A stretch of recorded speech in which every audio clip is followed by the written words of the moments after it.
नमस्कार मित्रों, मेरे स्पिरिचुअल कनेक्ट पर आप सभी लोगों का हार्दिक अभिनंदन है। मित्रों, आज मैं आप लोगों को नारद भक्ति सूत्र में 16वें सूत्र के बारे में बताने वाली हूँ मित्रों। और उससे पूर्व आप लोगों से एक अनुरोध है, यदि मेरे स्पिरिचुअल कनेक्ट आप लोगों ने सब्सक्राइब न किया हो तो सब्सक्राइब कर लीजिए और ज़्यादा से ज़्यादा लोगों को शेयर भी कीजिए मित्रों।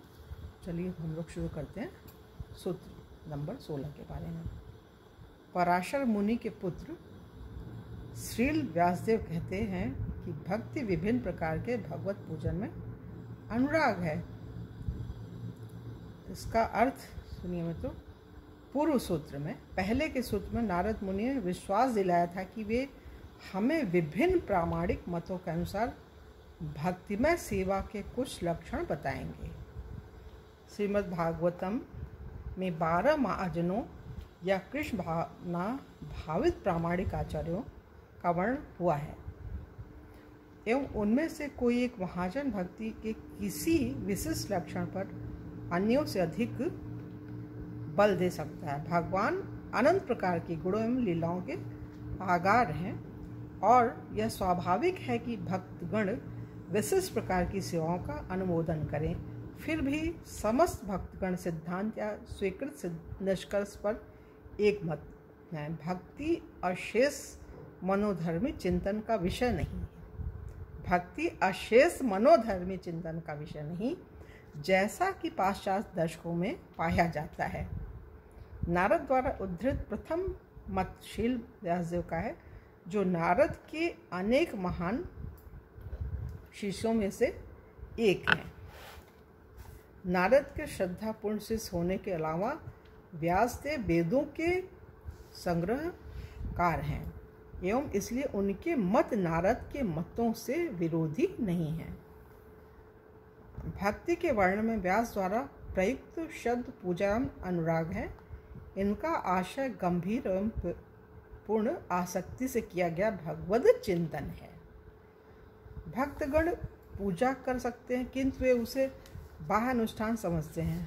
उदाहरण के लिए मायावादी के मन में पूजा की आपराधिक धारणा होती है। वह उसे परम तत्व में मन को स्थिर करने का महान साधन मानता है, किंतु वास्तव में मायावादी के मन में जो रहता है वह यह है कि उसकी पूजा से वह ईश्वर ब्रह्म एवं आत्मा को एक देख पाएगा।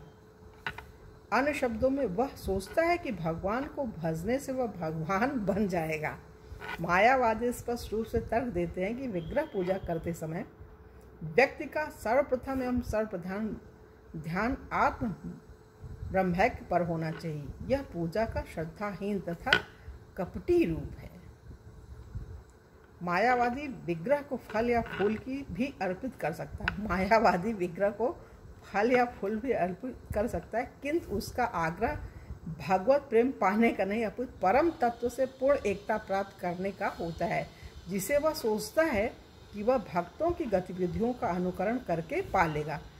कृष्ण भगवत गीता में घोषित करते हैं। अब यह सोचने और ध्यान में रखने की बात है मित्रों, ये इससे भक्ति दृढ़ होगी और भक्ति वस्तुतः है क्या ये भी पता चलेगा। कृष्ण भगवत गीता में घोषित करते हैं, अध्याय नंबर 4 श्लोक नंबर 11 में, ये यथा माम प्रपद्यन्ते ताम तथा भजामि। जो जिस प्रकार मेरे पास आता है, जो जिस प्रकार मेरे पास आता है, मैं उसे उसी प्रकार पुरस्कृत करता हूँ। अतः जो भगवान की ब्रह्म ज्योति में समाने की इच्छा करते हैं, उनको उसी निर्विशेष पदवी से पुरस्कृत किया जाता है। कुछ लोग कहते हैं कि भगवान की मानसिक पूजा बाह्य पूजा से श्रेष्ठ है, किंतु शिल प्रभुपाद ऐसे भेदभाव नहीं करते थे। भक्ति रसामृत सिंधु में हम दक्षिण भारत के एक ब्राह्मण के बारे में पढ़ते हैं, जिसने अपने मन में विग्रह का पूजन किया था।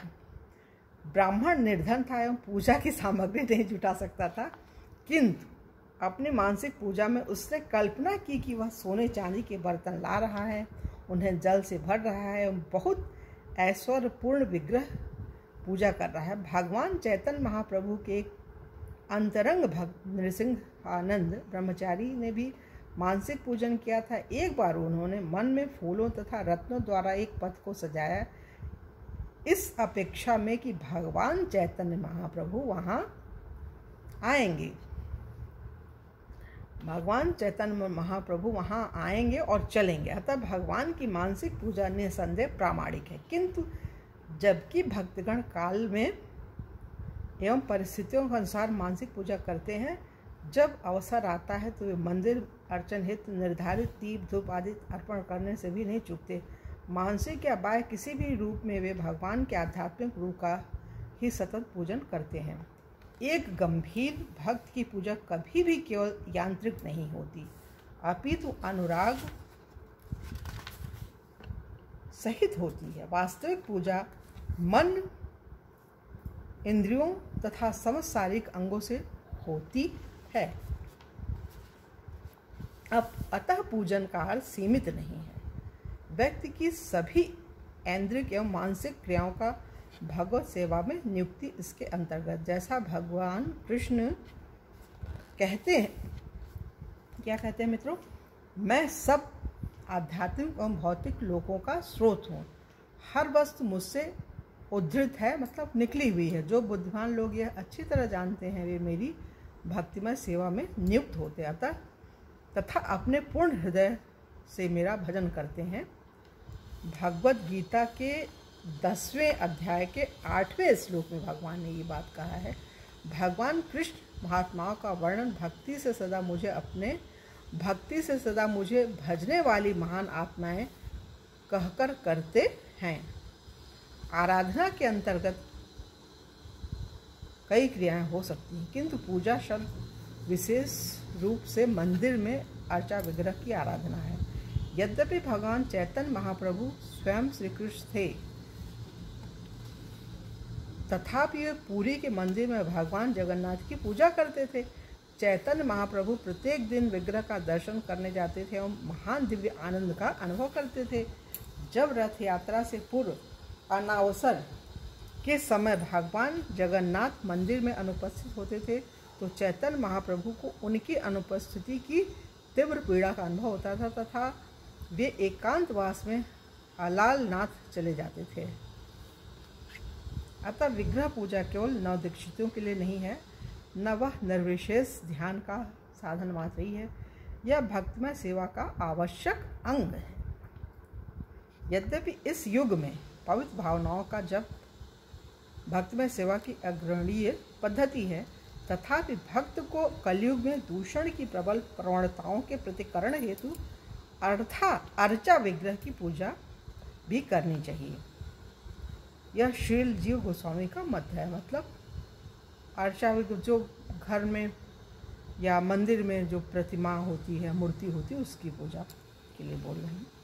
व्यासदेव श्रीमद् भागवतम को पढ़ने से हम जानते हैं कि उनकी समझ में भगवत भजन अर्चा विग्रह के मंदिर अर्चन तक सीमित नहीं।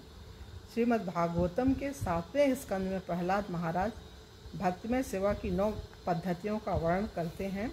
श्रील व्यासदेव और श्रील प्रभुपाद अनेक बार प्रथम 2 तत्वों भगवान के यश के श्रवण एवं कीर्तन पर वर्तमान युग के लिए विशेष रूप से सबसे अधिक महत्वपूर्ण बताकर बल देते थे, किंतु भक्ति की 9 पद्धतियों में से किसी का भी प्रतिपादन करने से व्यक्ति को भगवत भजन के प्रति अनुराग प्राप्त हो सकता है। ये तो बिल्कुल सही चीज़ है। जैसे हमारा कथा में अनुराग है, कथा सुनना हमें सबसे अच्छा लगता है, सुनते ही रहो, मन नहीं करता कि कुछ और दूसरा काम करे, कथा सिर्फ कथा ही, तो ये तो होता ही।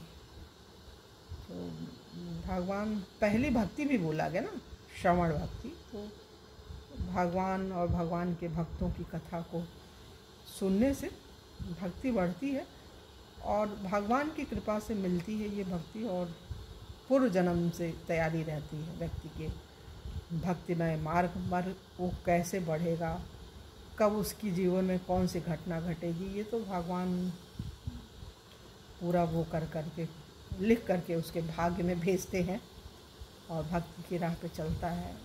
अड़चनें आती हैं, बाधाएं आती हैं इस मार्ग पर, लेकिन वो निकलता है भगवान की कृपा से।